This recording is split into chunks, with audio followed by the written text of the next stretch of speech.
10 महाविद्याओं की उत्पत्ति की कथा। शिव की पत्नी सती ब्रह्मा के वंशज दक्ष प्रजापति की पुत्री थी। सती ने अपने पिता की इच्छा के विरुद्ध शिव से विवाह किया था। घमंडी दक्ष ने एक महान यज्ञ का शाब्दिक अर्थ है बलिदान, भक्ति, पूजा, भेंट, शिव का अपमान करने के एकमात्र उद्देश्य से, जिसमें उन्होंने अपने दामाद भगवान शिव को छोड़कर सभी देवी देवताओं को आमंत्रित किया। सती को नारद मुनि से अपने पिता के यज्ञ के बारे में पता चला। उन्होंने शिव से यज्ञ में शामिल होने की अनुमति मांगी और कहा कि एक बेटी को अपने पिता के निमंत्रण की आवश्यकता नहीं होती। शिव ने कहा कि दक्ष उनका अपमान करने की कोशिश कर रहा है और इसलिए अगर सती यज्ञ में शामिल भी हो जाती है तो भी बलिदान का फल शुभ नहीं होगा। इसलिए उन्होंने सती को यज्ञ में शामिल न होने का आदेश दिया। सती क्रोधित हो गई। उन्होंने सोचा कि शिव उनके साथ एक अज्ञानी महिला की तरह व्यवहार कर रहे हैं, न कि ब्रह्मांड की मां की तरह। इसलिए शिव को दिखाने के लिए कि वह वास्तव में कौन थी, उन्होंने एक अलग रूप धारण किया, दिव्य मां का रूप। समुद्र उग्र हो गए, पहाड़ हिल गए और वातावरण उनके रूप के आश्चर्य से भर गया। शिव कांपने लगे और भागने की कोशिश करने लगे, लेकिन जिस भी दिशा में उन्होंने भागने की कोशिश की, देवी मां ने उन्हें रोक दिया। देवी मां ने 10 अलग अलग रूपों में खुद को गुना किया था, 10 दिशाओं में से प्रत्येक की रक्षा करते हुए, और शिव चाहे जितना भी प्रयास करें वह उनसे बच नहीं सकते थे, क्योंकि उन्होंने हर भागने के रास्ते को अवरुद्ध कर दिया था। देवी मां के इन 10 रूपों को 10 महाविद्या के नाम से जाना जाता है। प्रत्येक रूप का अपना नाम, कथा, गुण और मंत्र है, जिसे जानने के लिए वीडियो को अंत तक जरूर देखें। 10 महाविद्याएं बुद्धि की देवी हैं। 10 का अर्थ है 10, महा का अर्थ है महान और विद्या का अर्थ है बुद्धि। 10 महाविद्याओं को देवी मां काली का रूप माना जाता है, जो तत्कालीन महाविद्याओं में से पहली है। प्रत्येक बुद्धि देवी का अपना नाम, कहानी, गुण और मंत्र है। 10 मुख वाली महाकाली देवी मां काली का प्रत्येक रूप एक महाविद्या है। 10 महाविद्याएं हैं। काली संस्कृत काली, बगलामुखी संस्कृत बगलामुखी, छिन्नमस्ता संस्कृत छिन्नमस्ता, भुवनेश्वरी संस्कृत भुवनी, मातंगी संस्कृत मातंगी, षोडशी संस्कृत षोडशी, धूमावती संस्कृत धूमावती, त्रिपुर सुंदरी संस्कृत त्रिपुर सुंदरी, तारा संस्कृत तारा, भैरवी संस्कृत भैरवी। काली अंधकार दूर करने वाली। सबसे पहले सती ने काली का रूप धारण किया। उनका रूप भयावह था, उनके बाल खुले हुए थे, उनका शरीर काले बादल के रंग का था। उनकी गहरी आंखें और घुमावदार तलवारों जैसी भौहें थीं। वह एक शव पर खड़ी थी। उन्होंने खोपड़ियों की माला पहनी हुई थी और लाशों की हड्डियों से बने कुंडल पहने हुए थे। उनके 4 हाथ थे, एक हाथ में खोपड़ी का सिर था और दूसरे में खून से लथपथ घुमावदार तलवार थी। उनके 2 अन्य हाथों में मुद्राएं थीं, एक भय से मुक्ति देने वाली और दूसरी आशीर्वाद देने वाली। उन्होंने दहाड़ लगाए और 10 दिशाएं उस भयंकर ध्वनि से भर गईं। इस देवी काली के कारनामों को चंडी पाठ में रेखांकित किया गया है। वह देवी है जिन्होंने चंड और मुंड का वध किया और रक्तबीज का खून भी पिया। उन्हें कौशिकी के रूप में जाना जाता है, जो भीतर से आए हैं और शुंभ और निशुंभ का वध करने वाली हैं। काली 10 महाविद्याओं में से पहली है। वह समय से परे है। वह अंधकार को दूर करती है और हमें ज्ञान के प्रकाश से भर देती है। यही कारण है कि वह ज्ञान शक्ति का अवतार है। वह शमशान भूमि में निवास करती है, जहाँ सारी सृष्टि विलीन हो जाती है।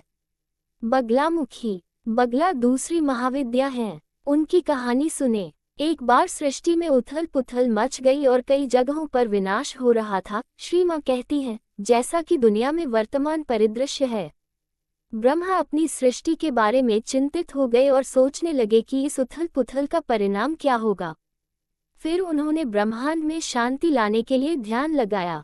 सफल न होने पर उन्होंने त्रिपुरंबिका, तीनों लोकों की माता का आशीर्वाद प्राप्त करने के लिए कठोर तपस्या की। उनकी तपस्या से प्रसन्न होकर वे पीले रूप में मां बगला के रूप में उनके सामने प्रकट हुई और उन्हें वरदान दिया। बगला अपने भक्तों को सभी प्रकार की सिद्धियां प्रदान करती हैं। यहाँ उनकी उत्पत्ति की एक और कहानी है। एक बार दुर्गम के पुत्र रुरु नामक एक असुर ने ब्रह्मा का अनुग्रह प्राप्त करने के लिए कठोर तपस्या की। चूंकि रुरु पहले से ही बहुत शक्तिशाली था, इसलिए देवता बहुत आशंकित हो गए कि अगर उसने ब्रह्मा से वरदान प्राप्त कर लिया तो क्या होगा। इसलिए उन्होंने पीले जल की आराधना प्रार्थना की। श्री माँ यहाँ कहती है कि पीला सहज रूप से शांति का अर्थ है। उनकी तपस्या से प्रसन्न होकर दिव्य माँ बगला के रूप में प्रकट हुई। बगला वह देवी है जो उचित समय पर सभी गति को रोक देती है, सभी दुष्ट प्राणियों के मुंह और शब्दों को चुप करा देती है और उनकी जीभ को नियंत्रित करती है। वह देवी हमें उचित समय पर शांति का आशीर्वाद दे। छिन्नमस्ता। छिन्नमस्ता 10 महाविद्याओं में से तीसरी महाविद्या छिन्नमस्ता है। पंचरत्न ग्रंथ से उनकी उत्पत्ति की कथा सुनो। एक बार पार्वती अपनी सखियों डाकिनी और वर्णिनी के साथ मंदाकिनी नदी में स्नान करने गईं। पार्वती बहुत प्रसन्न थी और उनके भीतर अपार प्रेम उमड़ रहा था। उनका रंग काला पड़ गया और प्रेम की भावना पूरी तरह हावी हो गई। दूसरी ओर उनकी सखियां भूखी थीं और उन्होंने पार्वती से कुछ भोजन देने के लिए कहा। पार्वती ने उनसे प्रतीक्षा करने का अनुरोध किया और कहा कि वह उन्हें कुछ देर बाद भोजन कराएंगी और चलने लगी। थोड़ी देर बाद उनकी सखियां एक बार फिर उनसे विनती करते हुए बोली कि वह ब्रह्मांड की माता है और वे उनकी संतान है और जल्दी से भोजन कराने के लिए कहा। पार्वती ने उत्तर दिया कि उन्हें घर पहुंचने तक प्रतीक्षा करनी चाहिए। उनकी सखियां अब और प्रतीक्षा नहीं कर सकती थीं और उन्होंने मांग की कि उनकी भूख तुरंत मिटाई जाए। दयालु पार्वती हंसी और अपने नाखून से अपना सिर काट लिया। तुरंत 3 दिशाओं में रक्त बहने लगा। उनकी 2 सखियों ने 2 दिशाओं का रक्त पी लिया और तीसरी दिशा का रक्त स्वयं देवी ने पी लिया। चूंकि उसने अपना सिर काट दिया था, इसलिए उसे छिन्नमस्ता के नाम से जाना जाता है। छिन्नमस्ता सूर्य से निकलने वाली बिजली की तरह चमकती है। वह सर्वोच्च कल्पनीय बलिदान करने के लिए आवश्यक दुर्लभ साहस का प्रदर्शन करती है। हम उस साहसी देवी से वही साहस प्राप्त करें। भुवनेश्वरी। भुवनेश्वरी ब्रह्मांड की शासक भुवनेश्वरी चौथी महाविद्या हैं। भुवन का अर्थ है ब्रह्मांड और ईश्वरी का अर्थ है शासक, और इसलिए वे ब्रह्मांड की शासक हैं।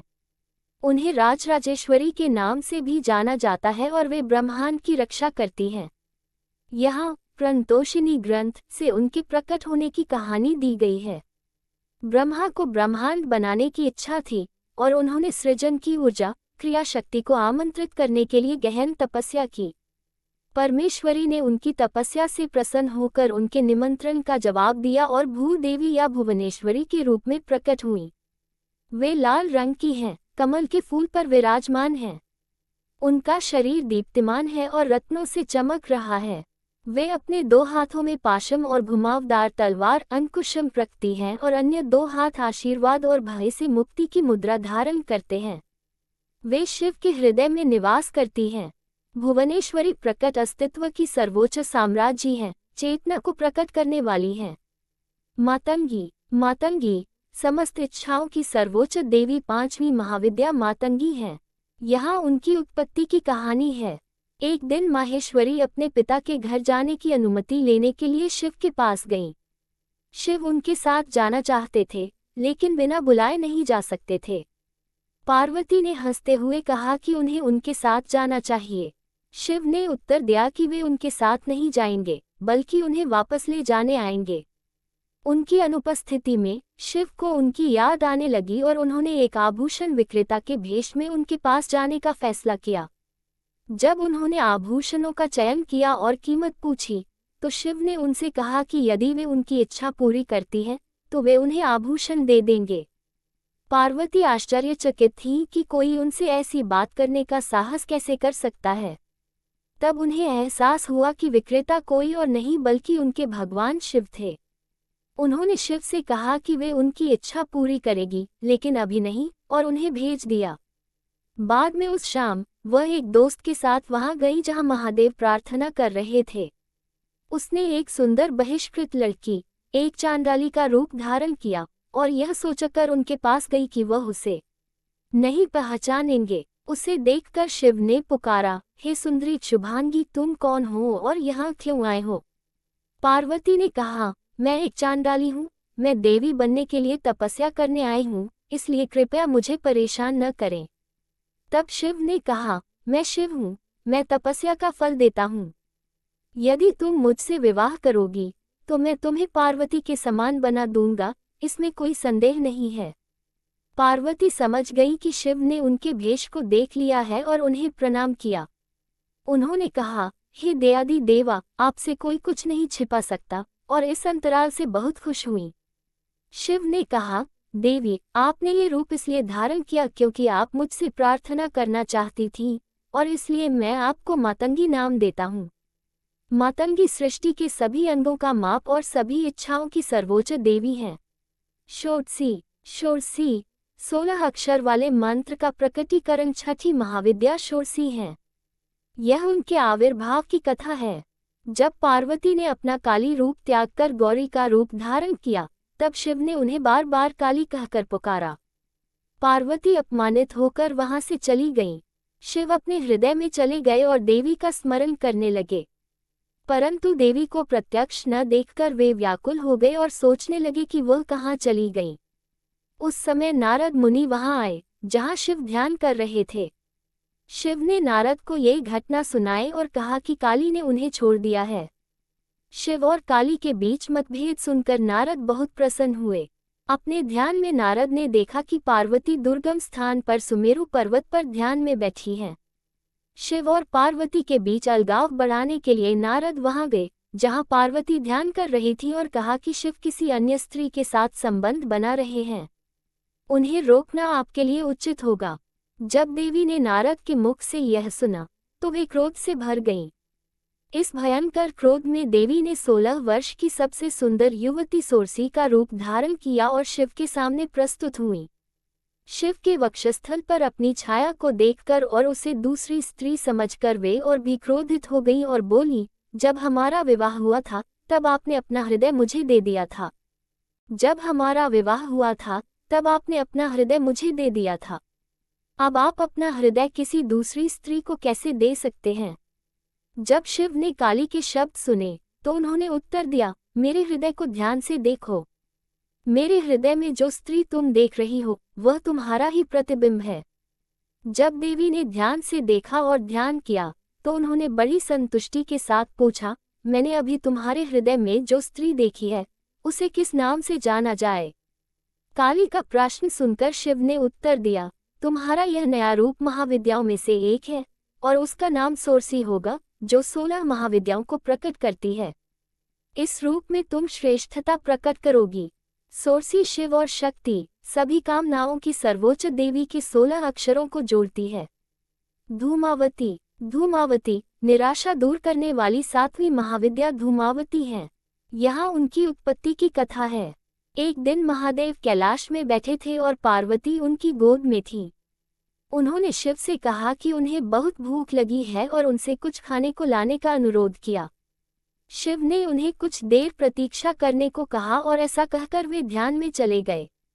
पार्वती ने एक बार फिर शिव से पूछा, हे जगत पिता, कृपया मुझे कुछ भोजन दीजिए, मैं अब और प्रतीक्षा नहीं कर सकती।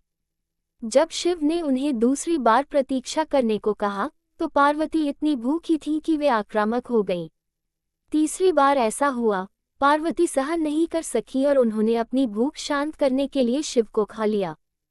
तुरंत उनके शरीर के भीतर से धुआं निकलने लगा। उनके शरीर के अंदर मौजूद शिव ने अपनी तीसरी आंख खोली और उन्होंने पार्वती से कहा, मेरे बिना ब्रह्मांड में कोई पुरुष नहीं है, केवल प्रकृति है, क्योंकि केवल आप ही मौजूद हैं। इस कारण से ये देवी का विधवा रूप है जिसे धूमावती के रूप में जाना जाता है। धूमा का अर्थ है धुआं और उन्हें बिना किसी आभूषण के और विधवा परिधान में दर्शाया गया है। धूमावती त्याग का प्रदर्शन करती है और सभी निराशा और उत्तेजना को दूर करती है और बदनामी से मुक्त है। त्रिपुर सुंदरी तीनों का सौंदर्य 8वीं महाविद्या त्रिपुर सुंदरी है, जिन्हें कमला के नाम से भी जाना जाता है।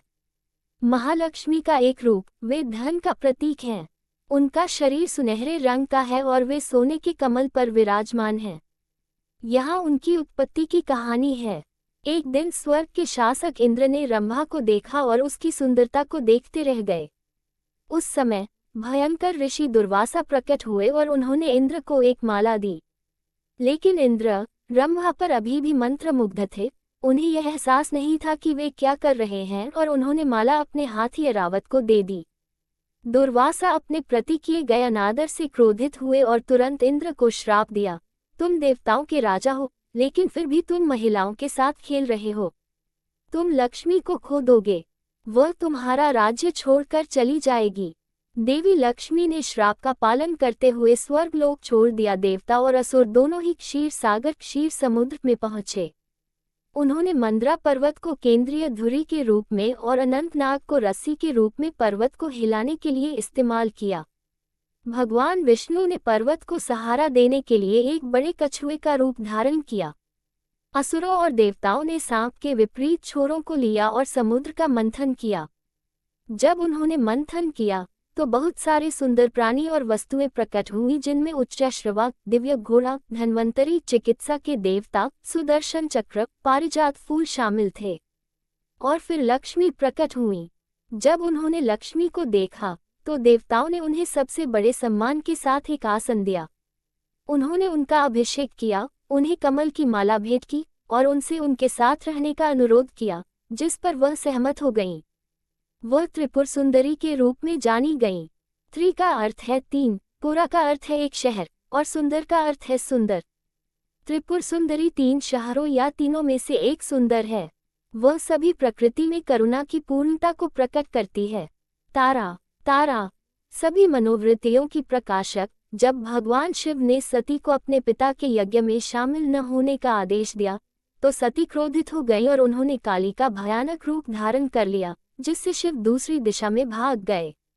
तब सती ने 9वीं महाविद्या तारा का रूप धारण किया। तारा का रंग नीला है, उनकी जीभ भयानक रूप से बाहर निकली हुई है और उनका चेहरा डरावना है। उनके बाल सांप की तरह उलझे हुए हैं और उन्होंने बाघ की खाल पहन रखी है। उनके सिर पर 5 अर्धचंद्र हैं। उनकी 3 आँखें, 4 भुजाएं, एक बड़ा फैला हुआ पेट है और वे एक शव पर खड़ी हैं। उनकी 4 भुजाएं हैं जिनमें उन्होंने कमल, तलवार, पीने का कटोरा और घंटी पकड़ी हुई है। तारा प्रकाशक हैं, वे हमारी सभी मनोवृत्तियों को प्रकाशित करती हैं। भैरवी जो हमें सभी भय से मुक्त करती हैं। महाविद्या का 10वां रूप भैरवी है।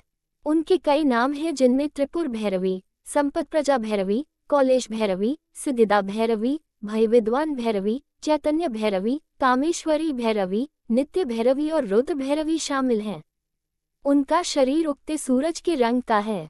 वह अपने गले में मोतियों की माला पहनती हैं। उनके स्तन लाल हैं और उनके 4 हाथ हैं, जिनमें वह जपमाला और पुस्तक रखती हैं और भय से मुक्ति और आशीर्वाद की मुद्राएं प्रदर्शित करती हैं। उनकी 3 आँखें हैं जो लाल रंग की हैं और उनके माथे पर चांद है।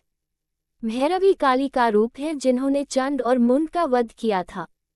वह सभी भय से मुक्त हैं और हमें सभी भय से मुक्त करती हैं। ये सभी रूप भगवती के अन्य समस्त रूपों से उत्कृष्ट हुई हैं। महेश्वर, ये देवियां नित्य भक्तिपूर्वक उपासना करने वाले साधक पुरुषों को चारों प्रकार के पुरुषार्थ, धर्म, अर्थ, काम और मोक्ष तथा समस्त वांछित फल प्रदान करती हैं। अगर आप जानना चाहते हैं कि नवरात्रि के 9 दिनों में कौन से दिन किस रंग के वस्त्र पहनने चाहिए जिससे माता रानी की विशेष कृपा प्राप्त हो सके, और कौन सी देवी को कौन सा भोग पसंद है, कौन से दिन माता रानी को कौन सा भोग लगाना है, तो ये सारी जानकारी आपको मेरे अगले वीडियो में मिल जाएगी। अगर आपने अभी तक मेरे चैनल वासुदेव की पाठशाला को सब्सक्राइब नहीं किया है तो जल्दी से इसे सब्सक्राइब कर लें। अगर आपको यह वीडियो अच्छी लगी हो तो इसे लाइक करें और अपने दोस्तों के साथ ज़्यादा से ज़्यादा शेयर करें। ऐसी ही रोचक कथाओं, व्रत कथाओं, धार्मिक कथाओं और आध्यात्मिक तथा पौराणिक कथाओं के लिए मेरे चैनल वासुदेव की पाठशाला को सब्सक्राइब करना न भूलें और कमेंट में जय माता दी जरूर लिखें।